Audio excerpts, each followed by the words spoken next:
Hello again, and welcome back to Order the Pie, the podcast where music history, the stories behind the songs, and a little something in your glass all come together.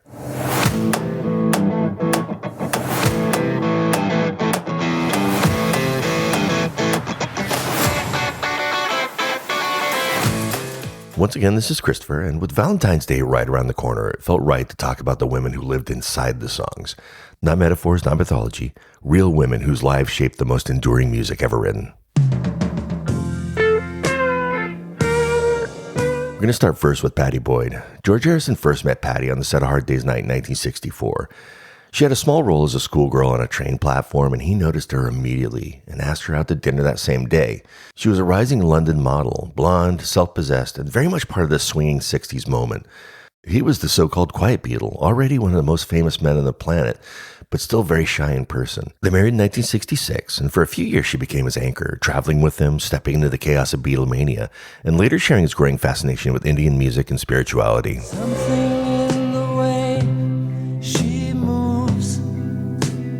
For a time, she wasn't just his wife. She was the center of his emotional gravity. And in 1969, the Beatles released Something on Abbey Road.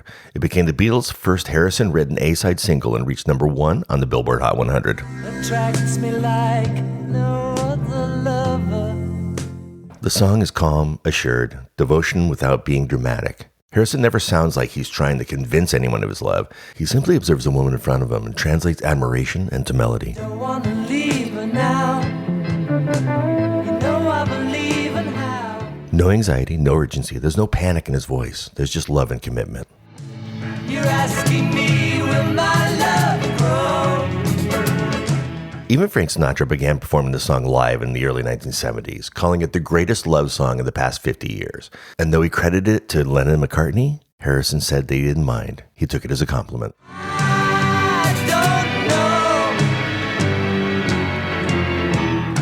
By the early 1970s, Pattie Boyd's marriage to Harrison was deteriorating, and Clapton was already deeply in love with her. Eric Clapton first met Pattie through George in the mid-1960s.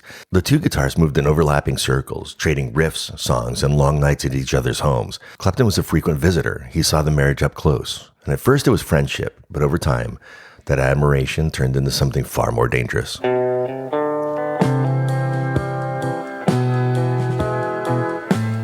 Clapton later admitted that he fell in love with Pattie almost immediately. He tried to bury it, he turned to drugs, and withdrew from friends, but the feeling never left. Where Harrison wrote with certainty, Clapton writes with longing. Bell-bottom blues, you make me cry. In 1970, Eric Clapton released Bell-Bottom Blues with Derek and the Dominos. It reached only number 91 on the Billboard Hot 100 in 1971. But by this point, Pattie Boyd was still married to George Harrison, and Clapton was already emotionally unraveling. If I could choose a place to die. Clapton later confirmed that the entire Layla album was written about Pattie. In interviews and in his autobiography, Clapton, the Autobiography, he acknowledged that Bell-Bottom Blues, like Layla, came directly from his obsession with her. That wasn't coded, it was confession. Do you want to see me cry across the board, you? And there is zero composure here. No steadiness, the voice is already cracked open. Where Harrison sounded certain, Clapton sounds exposed. Like the feeling has outrun his ability to manage it.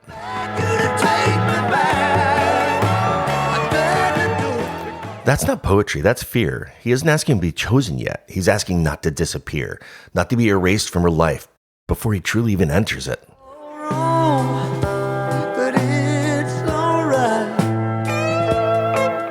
And there it is. He knows that this is his best friend's wife. He knows the line he's crossing, but he's already rationalizing it. Wrong, but justified. Forbidden, but irresistible.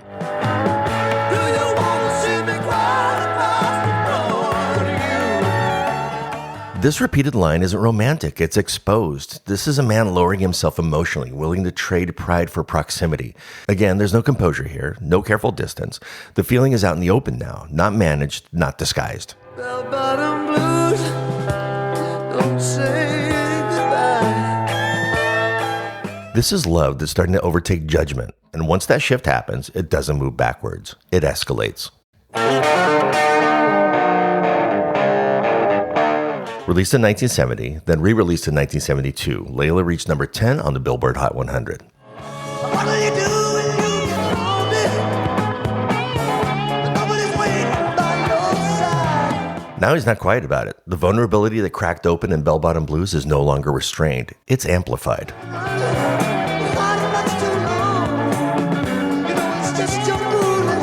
There's urgency in the questions now. Less hesitation, more insistence.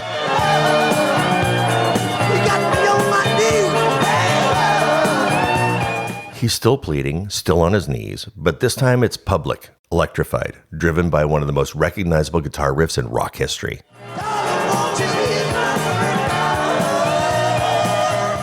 The feeling hasn't changed, it's just been cranked all the way up. Clapton even played Pattie the demo before the song was released. There's no ambiguity about who it was for. He wasn't hiding behind metaphor or distance.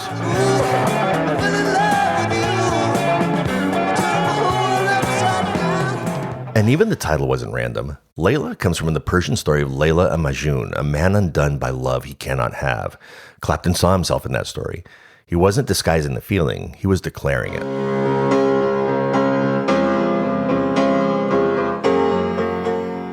Three landmark songs, one woman. Steady devotion, exposed longing, public surrender. And then the story shifts.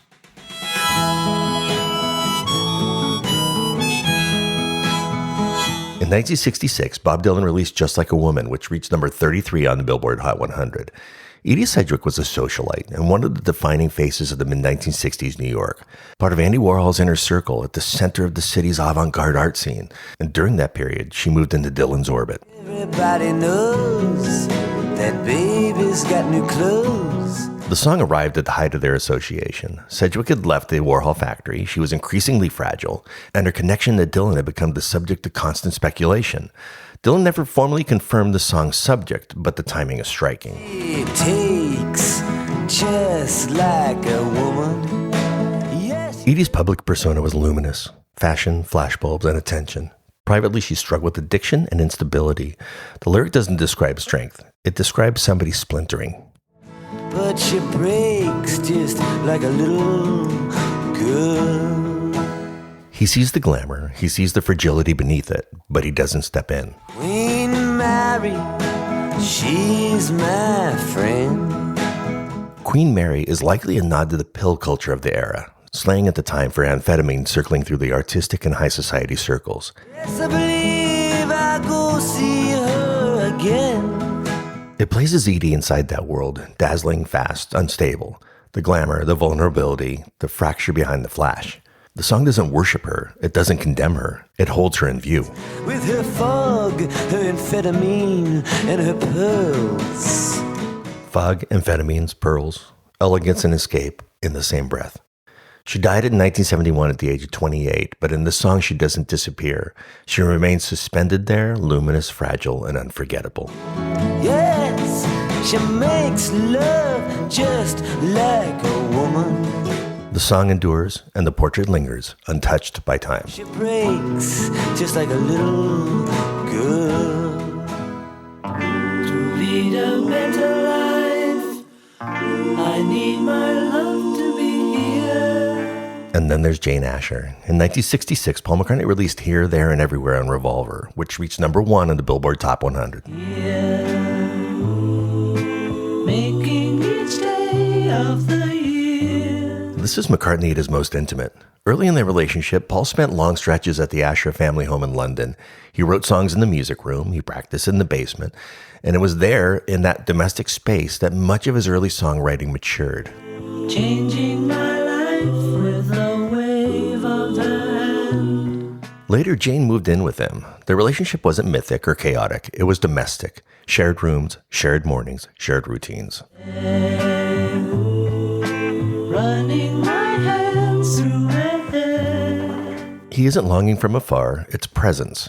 The melody floats with almost a fragile beauty, but the sentiment is grounded. I want her everywhere, and if she's beside me, I know I need never care. He isn't pleading, he isn't collapsing, he's choosing. Love here is aspirational. Love as a way to become better. But to love her is to need her everywhere. You can hear admiration without anxiety. He sounds certain, centered, and anchored. But certainty rarely survives untouched. I'm looking through you. Where did you go? On Rubber Soul, another number one album, McCartney released I'm Looking Through You. It's not romantic confidence anymore, it's disorientation. I thought I knew you. What did I know? He isn't accusing her of betrayal, he's grappling with transformation. You don't look different, but you have changed. The person is still there, but the emotional connection feels altered. The shift is subtle, but it's real. Love has a nasty habit of disappearing overnight. That line lands differently when you know the relationship was beginning to strain under fame, distance, and competing ambitions. This isn't collapse, it's erosion. Then comes negotiation. Try to see it my way. Do I have to keep on talking till I can go on? In 1965, the Beatles released We Can Work It Out. Issued as a double A-side single with Day Tripper, it shot the number one on the Billboard Hot 100 and became one of their fastest-selling singles at that point. In the US, it later appeared on Yesterday and Today. Now let's step back for a second and discuss that opening line. Try to see it my way, not our way, my way. From the very first phrase, this is framed as persuasion. Even when he acknowledges her perspective, it comes with a warning. While you see it your way, run the risk of knowing that our love may soon be gone. While you see it your way, you run the risk of knowing that our love may soon be gone. That's not shared vulnerability, that's conditional love. As long as you see it your way, this could end. Think of what you're saying. You can get it wrong and still you think that it's alright. He's not asking what she's feeling, he's correcting her position. And then the line that sounds generous at first. We can work it out and get it straight or say goodnight. We can work it out. We can work it out. On the surface, it's hopeful. Underneath, it's binary. Work it out or walk away. The melody feels optimistic, the harmony bounces, and the chorus lift, but the verses are territorial. This is Paul making a case, but here's what's easy to miss. Jane never gets a verse. There's no lyrical space from her side, no counterpoint, no rebuttal. The entire disagreement is voiced from his perspective. Try to see it my way, think of what I'm saying, we can work it out. Even the title centers on his solution. Now, structurally, the song becomes more layered when John Lennon's bridge enters. Life is very short and there's no time. Life is very short, and there's no time for fussing and fighting, my friend. Suddenly the argument widens. John brings mortality, perspective, a reminder that the ego shrinks in the face of time. I have always thought that it's a crime. So inside one 3-minute number one hit, you have two energies. Paul, urgency, persuasion, and control. John, reflection, humanity, and inevitability. So I will ask you once again. But Jane, she's still silent. And that silence doesn't necessarily mean imbalance. It may simply reflect the songwriter's lens. This is Paul narrating conflict in the only way he can, from inside his own head. This wasn't obsessive love. It wasn't theatrical heartbreak. It was two strong personalities negotiating real life. We can work it out. We can work it out. But in We Can Work It Out, compromise sounds like leadership. Still sounds like direction, and it still sounds like see it my way.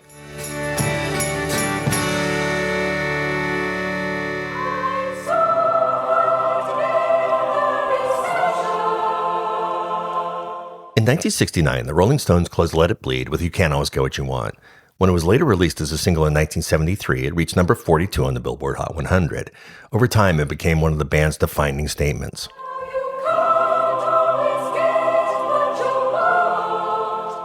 The recording opens unexpectedly. The London Bach Choir singing over acoustic guitar before Jimmy Miller layers in French horn, organ, and finally Keith Richards' electric guitar. It begins almost reverent before turning defiant.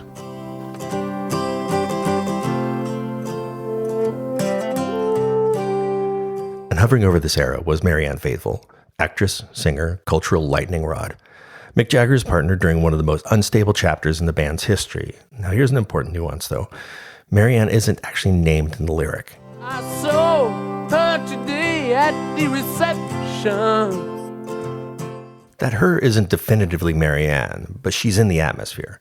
By 1969, Mick and Marianne were living inside an escalating addiction, police raids, media scrutiny, and emotional fracture.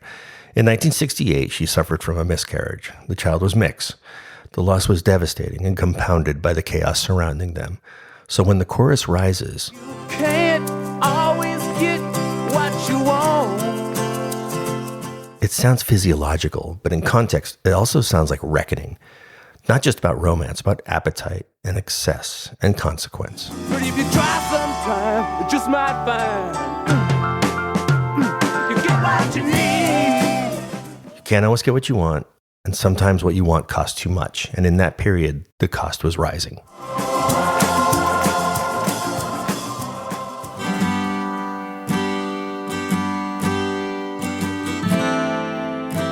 Two years later, in 1971, the Rolling Stones released Wild Horses on Sticky Fingers. It peaked at number 28 on the Billboard Hot 100 and has become one of their most enduring ballads.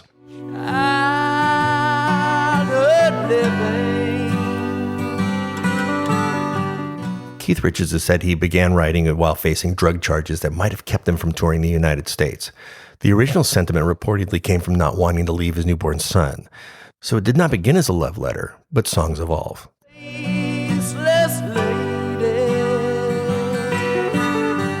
By the time it was recorded, Mick Jagger had shaped the lyrics, and the emotional terrain around them was heavy. Can't let you slide through my hand. Marianne has stated that she believed the song reflected their relationship, whereas Keith has denied that framing. The truth likely sits somewhere in the middle.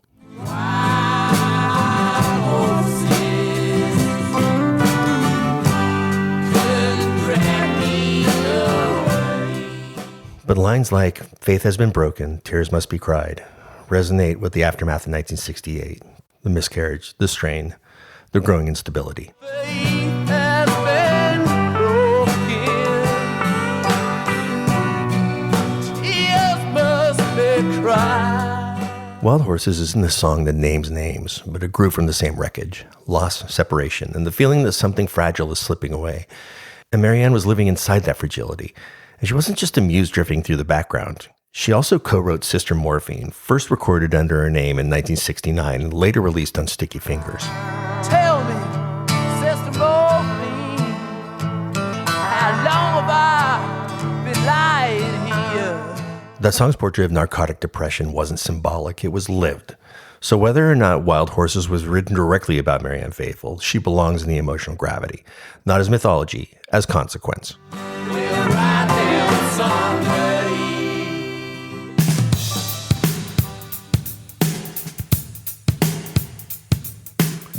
By 1982, Longing sounded very different. When Toto released Rosanna and Toto 4, climbed to number 2 on the Billboard Hot 100, and went on to win the Grammy for Record of the Year in 1983. The album itself took Album of the Year. When I wake up in the morning, see your eyes. Rosanna, Rosanna. This wasn't messy, this was immaculate. Rosanna Arquette was romantically involved with Steve Porcaro, Toto's keyboardist, during that period.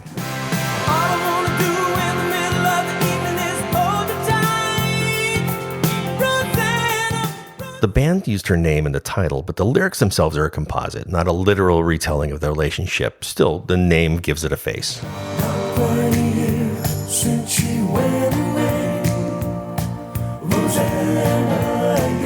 And the backbone of this song is one of the most studied drum parts in modern pop history.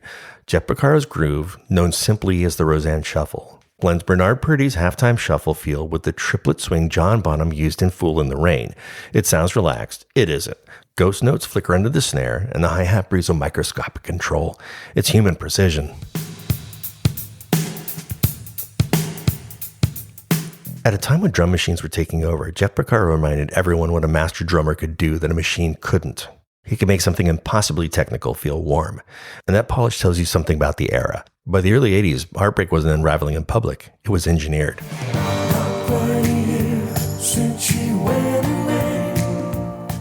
Layered harmonies, studio sheen, Michael McDonald backing vocals adding warmth instead of chaos. But the ache is still there. I never thought that losing you could ever hurt so bad. But this isn't desperation. It's reflection after the storm has passed. So in the 60s, love sounded like negotiation. In the 70s, it sounded like consequence.